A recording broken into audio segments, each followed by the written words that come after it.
எப்படி அவனை அறிவிக்கிறதுன்னு. கல்வியாளர் மற்றவெல்லாம் கல்லாதவனாடா அப்படின்னுட்டா. நீ பேராசிரியர் தானடா. ஆமா வகுப்பு எடுப்பல. அப்ப பேராசிரியர் சொல்லுவோம்டா. இல்ல கல்வியாளர்னே சொல்லிவிடுங்க. அப்படித்தானே.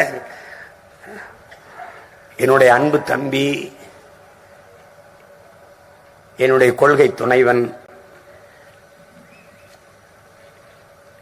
என்னோடு இணைந்து பயணிப்பவன். முதல்ல அவனை நான் பார்க்கும்போது எங்க அப்பா மணி அவர்கள் அவனுடைய கல்லூரியில் முதல்வர்.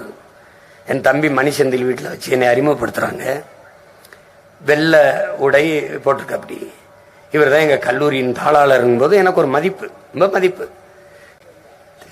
இவரெல்லாம் நம்ம கட்சிக்கு வந்தா எப்படி இருக்கும் அப்படின்னு நான் நினைச்சேன். உண்மையிலே நினைச்சேன். அது அவன்கிட்ட சொல்லியிருக்கேன். இப்ப தாறுமாறா திட்டுவேன். வண்டியில அதிகமா திட்டு வாங்குறது இவனும் துறைந்தான்.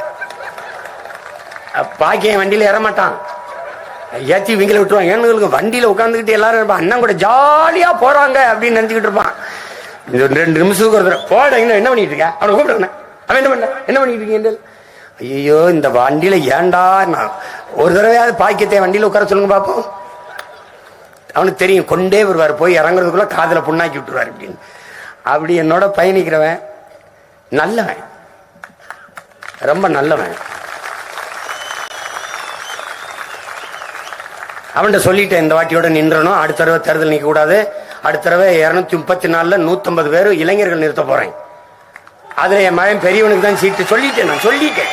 அவனும் சரின்ட்டான்.